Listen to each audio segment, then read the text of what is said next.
मैं पूनम बुलारा और आज हमारे साथ जुड़े हैं हमारे नरेंद्र वैद। जो आज का जो हमारा टॉपिक रहेगा, आज हम जानेंगे आयुर्वेद के अनुसार स्वस्थ व्यक्ति की दिनचर्या कैसी होनी चाहिए ताकि वो बीमार ना पड़े। और अगर कोई व्यक्ति बीमार हो गया है तो उसको कैसी दिनचर्या में अपने में सुधार कर सकते हैं।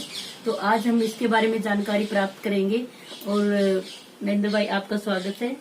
सभी साथियों को नमस्कार।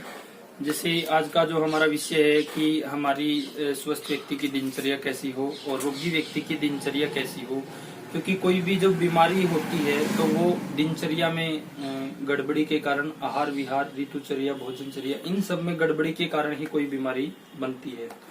तो अगर जो व्यक्ति बीमार नहीं पड़ना चाहते हैं तो वो दिनचर्या का पालन करके स्वस्थ रह सकते हैं। और जो बीमार पड़ गए हैं तो उन्होंने ठीक होने के लिए सबसे पहले अपनी दिनचर्या, अपना आहार विहार, अपनी भोजनचर्या, ऋतुचर्या, इन सबको ही ठीक करना पड़ेगा।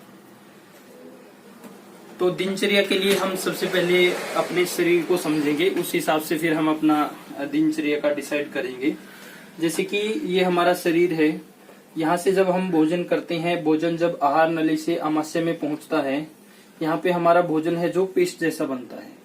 आमाशय से जब भोजन अपने अग्नि स्थान पे आता है तो यहाँ पे भोजन का पूर्ण पाचन होता है। जब यहाँ पे भोजन का पूर्ण पाचन होता है तो सार कीट विभाजन होता है। सार मतलब जो भोजन से रस बनता है वो अपने हृदय में जाता है, और जो कीट यानी मल होता है वो अपनी बड़ी आंत से बाहर निकलता है। तो यहाँ पे जब हमारे शरीर में भोजन का पाचन होता है तो उस पाचन होने पे सबसे पहले शरीर में रस धातु बनती है। भोजन पचेगा तो फिर ये रस धातु बनेगी। इस रस धातु से शरीर में फिर रक्त धातु बनती है। फिर रक्त धातु अपनी अग्नि से पकती है तो वो मांस धातु में बदलती है। फिर मांस धातु से शरीर में मेद धातु बनता है। फिर मेद धातु से शरीर में अस्थि धातु बनती है। फिर अस्थि धातु से शरीर में मज्जा धातु बनती है। फिर मज्जा धातु से शरीर में शुक्र धातु बनता है। और फिर शुक्र धातु से शरीर में ओज बनता है। ओज क्या है? जो हमारे चेहरे की चमक, हमारे चेहरे पे वीर, हमारे चेहरे पे ओज तेज को जो दिखा रहा है और हमारे अंदर वीरता, पराक्रमता के भाव पैदा कर रहा है। तो यहाँ पे एक निचोड़ निकला है कि अपने शरीर की जो ये 6 धातुएं हैं ये रस धातु से बनती है। अब अगर हमारा रस धातु अच्छा होगा तो हमारे शरीर की सभी धातुएं अच्छी होगी। अब रस धातु कब अच्छा होगा? जब हमारा भोजन अच्छा होगा।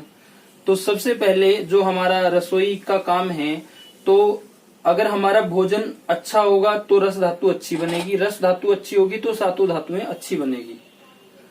अब हमारा जो धातुओं का सर्कल है, शरीर का जो निर्माण है, वो हमारे भोजन के ऊपर निर्भर करता है।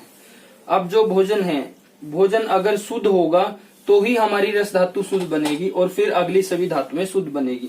तो सबसे पहले हमारी रसोई में हमारा जो भोजन है वो ऐसा होना चाहिए जो पूरी तरह से शुद्ध हो, जिसमें कोई खाद, दवाई, स्प्रे, यूरिया, केमिकल, किसी भी तरह का पेस्टिसाइड ना हो। क्योंकि जब शुद्ध भोजन होगा तो ही उससे शुद्ध रस बनेगा, उससे फिर सारी धातुएं शुद्ध बनेगी। तो एक स्वस्थ व्यक्ति के लिए सबसे पहले जरूरी है कि रसोई में शुद्ध भोजन आए। अब मान लो पहला काम हमारा हो गया है कि रसोई के अंदर हमारा शुद्ध भोजन आ गया है। अब अगली प्रोसेस है उसको पकाने की। जब भोजन को पकाया जाएगा तो उसमें क्या ध्यान रखने योग्य बातें हैं? जब हम हमारी रसोई में प्योर, शुद्ध, ऑर्गेनिक, जहर मुक्त भोजन आ गया है, उसको हम अगर मिट्टी के कुल्हड़ में बनाएंगे तो उसमें कच्चे रूप में जितनी पोषकता है वो पूरी की पूरी अपने खाना है जो पकने के बाद तैयार होगा तो उसमें हमें मिलेगी।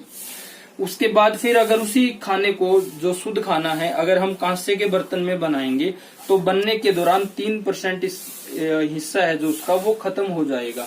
यानी पकने के बाद 97% पोषकता हमारे शरीर को मिलेगी। अगर उसी प्योर, शुद्ध, ऑर्गेनिक, जहर मुक्त खाने को हम पीतल के बर्तन में बनाएंगे तो बनने पे उसका जो पोषकता हमें मिलेगी वो 93% मिलेगी, 7% उसमें भी खत्म हो जाएगी।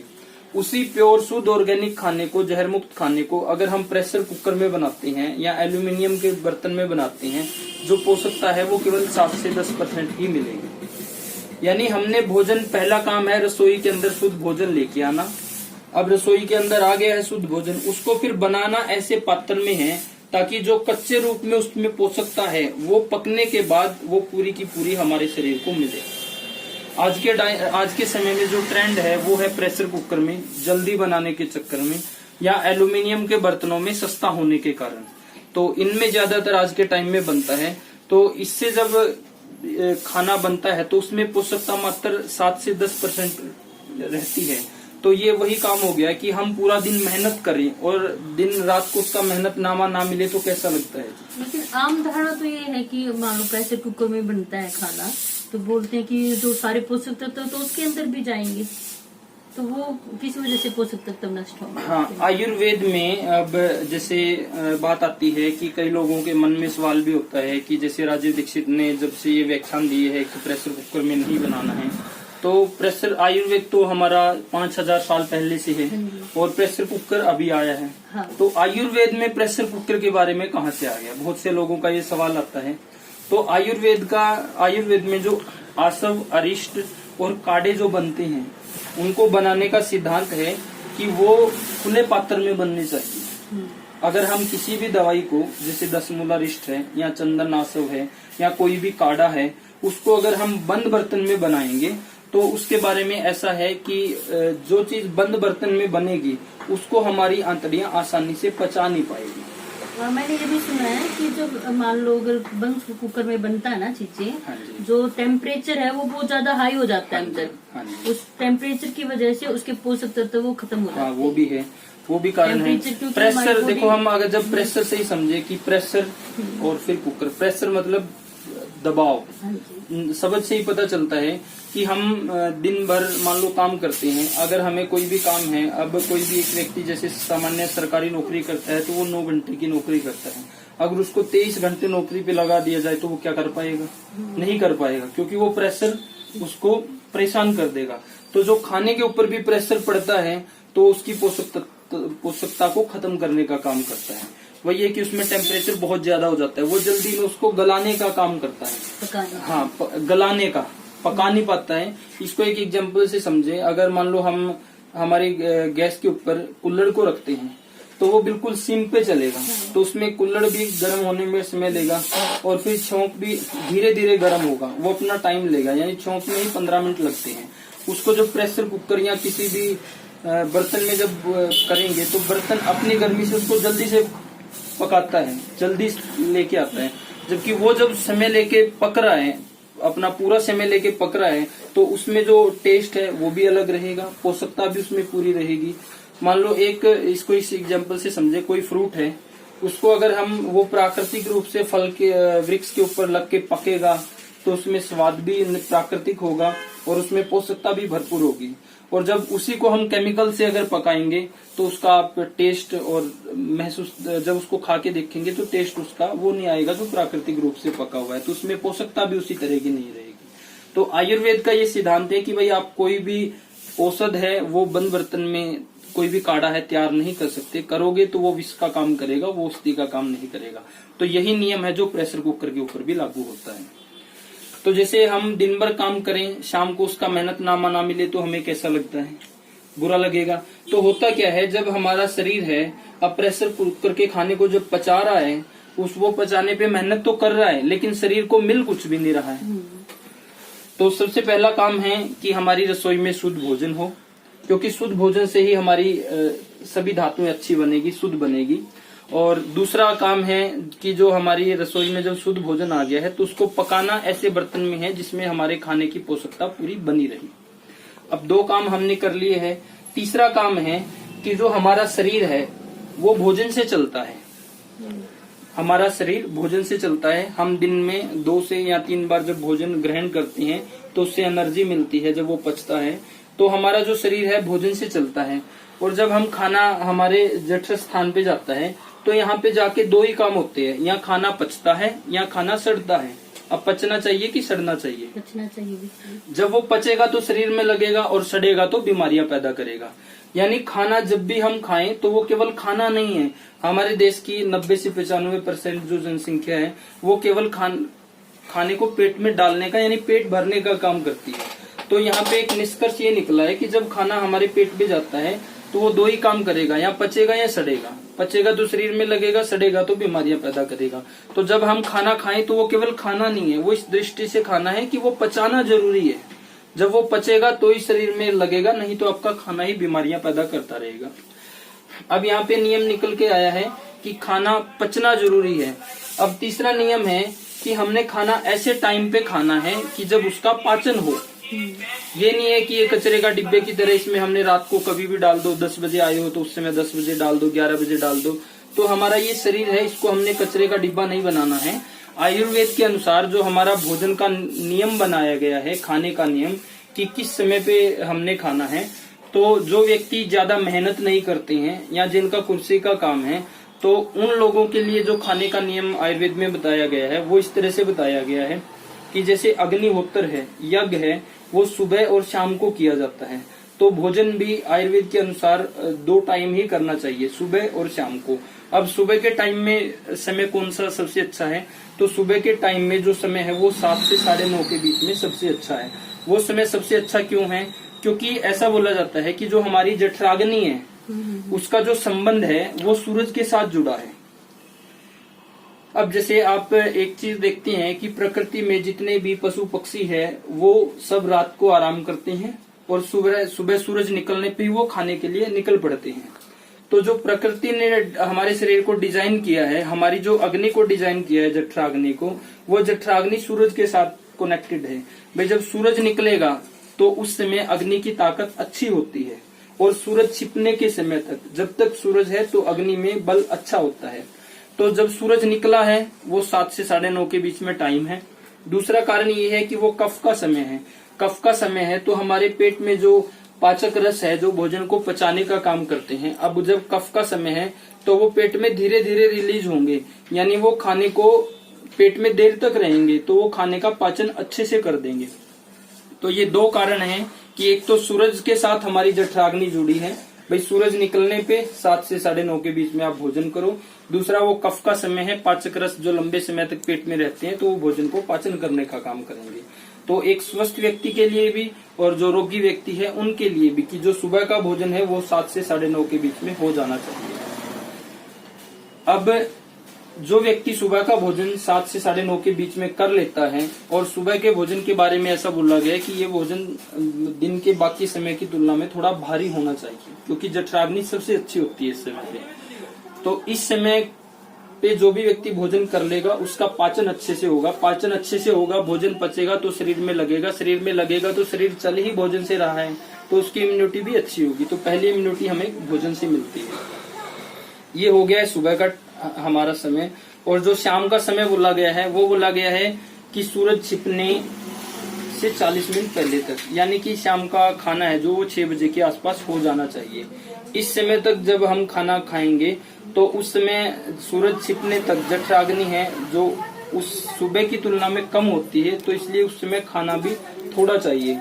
सुबह भारी खाना है, दोपहर को जो मेहनत ज्यादा करते हैं वो सुबह की तुलना में थोड़ा हल्का खाएं और शाम को और भी हल्का खाएं। तो शाम का समय सूरज छिपने से पहले या सूरज छिपने के आसपास, इन 2 समय पे जब हम खाएंगे तो भोजन का पाचन होगा, क्योंकि ये पचाने का समय है। तो ये निष्कर्ष निकला है कि जो हमारा शरीर है वो भोजन से चलता है और भोजन पेट में जाके 2 ही काम करता है, पचता है या सड़ता है। तो हमने जो खाना खाया है वो हमेशा पचना ही चाहिए, पचेगा तो ही वो शरीर में लगेगा, सड़ेगा तो वो बीमारियां पैदा करेगा। तो पहला काम था हमारी रसोई में शुद्ध भोजन आना, दूसरा काम था वो अच्छे बर्तन में बनना, तीसरा काम है कि वो समय के अनुसार खा लेना, क्योंकि जब समय से खाएंगे पचेगा तो ही वो शरीर को ताकत देगा। अब जो अगला काम है, अब हमारा भोजन रसोई में अच्छा भोजन आ गया है, अच्छे बर्तन में बन गया है और समय पे हम खा रहे हैं। अब हमने जब समय पे खाना खाया है, जब वो हमारे पेट में चला गया है, तो यहाँ पे हमने उसको पचने के लिए समय देना है।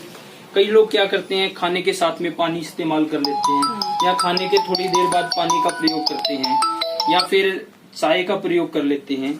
तो जैसे ही हम खाना खाएंगे तो खाना जठराग्नि से पचना शुरू होगा तो कम से कम 1 घंटे तक हमने पानी नहीं पीना है, ताकि भोजन का पाचन अच्छे से हो। और खाने से लगभग 40 मिनट पहले तक भी हमने पानी नहीं पीना है। तो खाने के बाद जैसे ही पानी पिएंगे या चाय पिएंगे तो वो जठराग्नि को मंद करेगा तो आपका भोजन फिर से सड़ेगा तो बीमारियां पैदा करेगा। लेकिन जैसे चाय होती है वो तो गर्म होती है, तो क्या वो जठराग्नि को कैसे कम कर सकते हैं? हाँ, सवाल अच्छा है आपका। जो चाय है, जैसे चाय के अंदर चाय है या कॉफी है, इसके अंदर जो केमिकल होते हैं, जैसे एक केमिकल है इसके अंदर निकोटीन के बारे में आप बताओ। हाँ, जो ये निकोटीन है इसके अंदर, और इसके अंदर एक जो कॉफी के अंदर अपना कॉफी के केमिकल, अंदर निकोटीन निकोटीन के अलावा और बोलो कोई, तो इसमें एक केमिकल होता है जो इसमें अभी ध्यान नहीं आ रहा है। तो वो केमिकल क्या करता है, उस केमिकल को जो नशा करने का काम करता है कॉफी में एक तरह से। एक मिनट के लिए रोकना। जैसे आपने बोला है कि चाय गर्म है तो वो जठराग्नि को कैसे मंद करती है। चाय के अंदर कैफीन जैसे ऐसे केमिकल है, जो कैफीन है उसको ऐसा माना जाता है कि जो माँ का गर्भ है वो दुनिया में सबसे सुरक्षित जगह मानी गई है, लेकिन जो कैफीन है वो माँ के गर्भ को भी हीट कर सकता है। तो इस तरह के केमिकल है। और दूसरा जो चाय है, चाय का अंदर क्या है, जैसे हमें अच्छी भूख लगी है और हम एकदम से चाय पी ले उस समय पे, तो वो भूख को कम कर देती है। यानी चाय के अंदर जो गुण है वो जठराग्नि को मंद करने का गुण है। अच्छा, इसलिए जो चाय है वो नहीं ली जा सकती है। तो यहाँ पे अकेले पी सकते हैं? जैसे मान लो हमने ये खाना खा लिया है, उसके बनना और बाद नहीं, उसके बाद आप जैसे जो मार्केट में चाय आती है काली पत्ती के नाम से, इसको आप नहीं पी सकते हो, क्योंकि ये पाचन तंत्र को खराब करने का काम करती है। इसके अंदर जो केमिकल है वो पाचन तंत्र को खराब करने का काम करते हैं, अग्नि को बंद करता है, भूख को खत्म कर देता है। और इसकी जगह पे हम दिन में 1 या 2 बार आयुर्वेदिक चाय पी सकते हैं, जैसे जड़ी बूटियों से बनी होती है, जो जिसके अंदर बड़ी इलायची है, वो भूख को बढ़ाती है, पाचन को भी अच्छा करती है। जिसके अंदर ब्राह्मी हो, शंखपुष्पी हो, सौंफ हो, काली मिर्च हो, तो इस तरह की हम आयुर्वेदिक चाय बना के वो पी सकते हैं। लेकिन ये जो मार्केट वाली चाय है वो जठराग्नि को मंद करने का काम करती है। तो अब हमारे ये 4 कार्य पूरे हुए कि सबसे पहले हमारी रसोई में शुद्ध भोजन होना चाहिए। शुद्ध भोजन से ये कहते हैं कि खाने के साथ आप छाछ पी सकते हो। हाँ जी, लस्सी पी, लेकिन जैसे हम पीते हो तो ठंडी होती है ना? हाँ। तो फिर तो ठीक है, बड़ा अच्छा सवाल है लिक्विड आपका। चीज है ना, लिक्विड हाँ फॉर्म जी, में है हाँ वो जी। भी। अभी इसको हम जैसे आगे कवर करेंगे कि भाई जो हमारा खाना है, खाने के जो नियम है कि जब जितनी हमें भूख लग रही है, खाने का नियम है कि हमें एक टाइम में कितना खाना खाना है। जितनी हमें भूख लग रही है उसका 50% हमें ठोस खाना चाहिए। अच्छा। जैसे उसमें आपकी रोटी आ गई है या चावल आ गया है, और 25% हमें उसमें लिक्विड लेना चाहिए, और 25% हमें जगह थोड़ी खाली भी छोड़ देनी चाहिए, ताकि उसमें वो पाचन क्रिया अच्छे से हो सके, वात पित्त कफ अपना कार्य है जो अच्छे से कर सके। तो यहाँ पे खाने के साथ अब लिया क्या जा सकता है, जो जूस है सुबह के टाइम में, जैसे ऋतु के अनुसार कोई भी फल है उसका जूस लिया जा सकता है, और सुबह के टाइम में लस्सी भी ली जा सकती है अगर किसी की आर्थिक स्थिति ऐसी है कि वो जूस नहीं ले पा रहा है, और दोपहर के टाइम में भी लस्सी ली जा सकती है।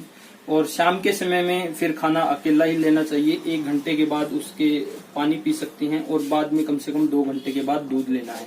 दूध और खाने में डिफरेंस रखना बहुत जरूरी है, क्योंकि जो दूध है उसको आयुर्वेद में संपूर्ण आहार बोला गया है कि भाई जो दूध है उसको अकेला ही लो जब भी पीना है, तो दूध को खाने के साथ मैच नहीं करना है। और हमारा अब सवाल ये है कि जैसे पानी है तो वो जठराग्नि को मंद कर देता है, तो जो छाछ है या जूस है क्या वो जठराग्नि को मंद नहीं करता है? तो सवाल ये है कि हम जब खाने के साथ पानी नहीं ले सकते हैं तो क्या इनको ले सकते हैं? हम खाने के साथ इनको ले सकते हैं, क्योंकि जो हमारी छाछ है, छाछ की जो टेंडेंसी है वो जठराग्नि को अच्छा करने वाली है। ठंडी का मतलब वो नहीं है कि हम फ्रिज में रखी हुई छाछ पी रहे हैं, जो सामान्य टेम्परेचर की जो हम छाछ ले रहे हैं तो वो हम ले सकते हैं। और जो फल है, फलों की भी, जैसे हम अनार को ले लेते हैं या मौसमी को ले लेते हैं या अंगूर को ले लेते हैं, इन फलों को ज्वरनाशक बोला गया है, और जब भी ज्वर हो तो ज्वर में ये फल लेने चाहिए। तो ये फल भी है जो अग्नि को बढ़ाने का काम करती हैं। तो जो जूस है वो भी लिया जा सकता है, और जो छाछ है वो भी लिया जा सकता है, लेकिन इसकी भी एक क्वांटिटी है, रेशो है, इसका भी मात्रा है। हमारे पास बहुत से रोगी ऐसे आते हैं कि जो खाना खाएंगे 2 रोटी और उसके साथ लस्सी है, जो छाछ है वो ले लेंगे आधा लीटर। तो इस तरह के व्यक्तियों का जो खाना है वो पच नहीं पाएगा। क्यों? क्योंकि मान लो इसको एक एग्जांपल से समझते हैं, अगर हमारे पास 1 कटोरी आटा है और उसमें हम आधा लीटर अगर पानी डालेंगे तो क्या उसको गूंथ पाएंगे? हम नहीं गूंथ पाएंगे। तो उसमें जो पानी है वो भी एक निश्चित अनुपात में, एक रेशो में ही डलेगा। तो यही खाने का जो नियम है कि भाई आपने जब भी भूख है तो 50% ठोस खाना है, 25% लिक्विड लेना है, ताकि उसका पाचन अच्छे से हो, और 25% जगह हमने छोड़ देनी है। तो इस तरह के जो रोगी होते हैं उनको समस्या क्यों होती है? क्योंकि उनका खाना है जो पच नहीं रहा है, वो सड़ रहा है। ज्यादा लेने की वजह से। अब इस तरह के रोगियों को जब हम केवल दिनचर्या ठीक करते हैं, उनका केवल इस नियम को बदलाते हैं, तो वो ठीक हो जाते हैं। क्योंकि जिस कारण से उनको समस्या हो रही है, जब वो कारण ही ठीक हो जाता है तो उनकी वो समस्या भी ठीक हो जाती है। तो ये थे हमारे 4 मुख्य नियम कि तो सबसे ये भी सुनने में कि जो फ्रूट है वो अकेला खाना चाहिए, हाँ जी, और खाना है वो अलग खाना चाहिए हमेशा। हाँ जी, लेकिन आप कह रहे हो कि इसमें हम जूस जैसे ले सकते हैं हाँ फ्रूट का। हाँ। तो जैसे फ्रूट है, अब फ्रूट के बारे में ऐसा है कि अब जब आप जूस लेोगे, जूस के बारे में ऐसा है कि जब जूस आप लेोगे तो एक टाइम में एक ही तरह का जूस आपने लेना है। हाँ। या वो अनार का लेना है, या वो मौसमी का लेना है, या वो अंगूर का लेना है, या किसी भी फल का। अब जब हम फल खाएंगे, फल के बारे में भी ये है कि आपने एक समय में एक ही तरह का फल खाना है। क्योंकि आयुर्वेद ऐसा बोलता है कि भाई जब यहाँ पे हम हमारा खाना जाएगा जठराग्नि स्थान पे, अब हम अलग अलग तरह के फ्रूट ले रहे हैं। एक एग्जांपल से समझो, मान लो एक समय में हमारा केला भी है, एक समय में हमारा आम भी है, एक समय में हमारा चीकू भी है, एक समय में पपीता भी है। तो इनको जब हम देखेंगे तो इसमें क्या है, केला है जो वो भारी है पचने में, और जो चीकू है वो हल्का है। अब पेट के अंदर ये कंफ्यूजन होगी कि वो पहले भारी को पचाए कि हल्का को पचाए। अब ऐसे ही आम है जो वो भारी है, और जो पपीता है वो भी पपीता है जो वो आम की तुलना में हल्का है। तो जब कई तरह का मिक्स फ्रूट खाते हैं, या आज के टाइम में एक ये भी ट्रेंड चल रहा है कि कई अनाज मिक्स करके खाने चाहिए, तो उसमें भी यही है कि जैसे हमारा गेहूं है, या जौ है, या रागी है, जब इनको हम एक साथ मिक्स करते हैं, तो जैसे एक एग्जांपल से समझे, जो गेहूं है वो पचने में भारी है और वो स्निग्ध है, और जो जौ है, जौ के बारे में जब पढ़ेंगे तो वो रुक्ष है, यानी एक स्निग्ध है एक रुक्ष है। अब साथ में अगर रागी भी आ गई है तो उसकी प्रकृति अलग है। तो जब एक कई तरह का खाना जब जठराग्नि के पास जाएगा तो वहां पे फिर पाचन है जो अच्छे से नहीं हो पाएगा। जिस तरह से जैसे राजू भाई ने भी अपने व्याख्यानों में कहा है कि हम अगर एक बार कॉफी पी लिए, उसके तुरंत बाद आइसक्रीम खाएंगे, तो पेट में वही कंफ्यूजन होगी कि पहले इसको पचाए कि इसको पचाए। जब वो पचाने में कंफ्यूजन होगी पेट, तो यहाँ पे पाचन फिर अच्छा नहीं होगा। पाचन अच्छा नहीं होगा तो वहां पे सड़न बनेगी। तो सबसे पहले वो जठराग्नि स्थान पे भी सड़न बनेगी, फिर हमारी रस धातु में भी सड़न बनेगी। तो ये सबसे पहले रस धातु को विकृत करेगा, जठर स्थान को भी विकृत करेगा, अग्नि को भी प्रभावित करेगा, रस धातु को भी विकृत करेगा, और समय के साथ बाकी अग्नियों को भी प्रभावित करेगा। इसका मतलब जो मल्टीग्रेन आटा नहीं खाना चाहिए। हाँ, तो मान गेहूं है तो गेहूं ही होना चाहिए। हाँ जी, एक समय में एक ही तरह का आटा, एक ही तरह का भोजन और एक ही तरह का फल।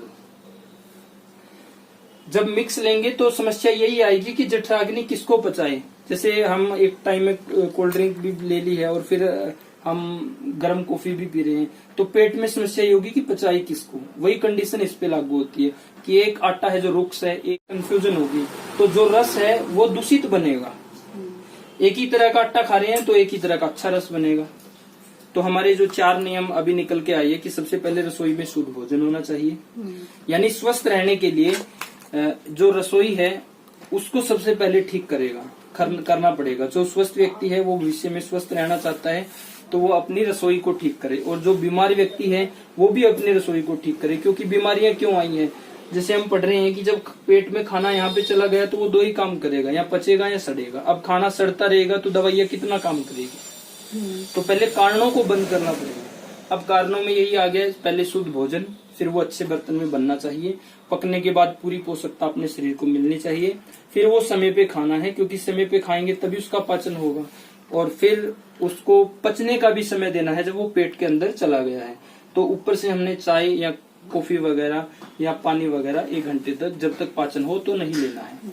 अब इसके अलावा कुछ 1-2 नियम और है। जैसे अब भोजन का नियम है कि भाई हर चीज की एक टेंडेंसी है कि कोई भी चीज हर अनुपात में डलती है। जैसे इस नियम का भोजन का मैक्सिमम लोगों को नहीं पता है कि जो भोजन है, जब भी भोजन सामान्य भोजन जब भी करें तो 50% ठोस लेना है, 25% लिक्विड है और 25% जगह छोड़ देनी है, ताकि वात पित्त कफ उसमें अपना कार्य कर सके। और लिक्विड इसमें लेना है ताकि उसका पाचन अच्छे से हो। और जो भारी भोजन होते हैं, मान लो किसी दिन त्योहार है तो उस दिन हम हलवा बना रहे हैं या पूरी बना रहे हैं या खीर बना रहे हैं, तो जो भारी भोजन का नियम है वो ये है कि भारी भोजन जितनी आपको भूख है उसका आधा ही खाना है। उसका आधा खा के छोड़ दो। इसलिए पहले के जो होते थे ना, कोई भी फेस्टिवल होता था, ये चीजें होती थी, तो सुबह ही बनता था वो खाना सारा, इसलिए क्योंकि जठराग्नि तेज होती है, वो डाइजेस्ट कर पा रहा। भारी भोजन का नियम है कि जितनी भूख है उसका 50% खा के वो छोड़ देना चाहिए। जबकि हमारे यहाँ क्या होता है कि जैसे जिस दिन भारी भोजन बनता है वो सामान्य भोजन से भी ज्यादा खाया जाता है। तो इस तरह से क्या होता है कि जब भूख से ज्यादा खाएंगे लघु भोजन तो भी बीमारी होगी, भूख से कम खाएंगे तो भी रोग होंगे, और भारी भोजन भी ज्यादा खाएंगे तो भी रोग होंगे। यानी एक बेसिक सा जो निकल के आ रहा है निचोड़, वो ये है कि जो हमारा शरीर है वो भोजन से चलता है, और भोजन पेट में जाके यहाँ पचेगा या सड़ेगा।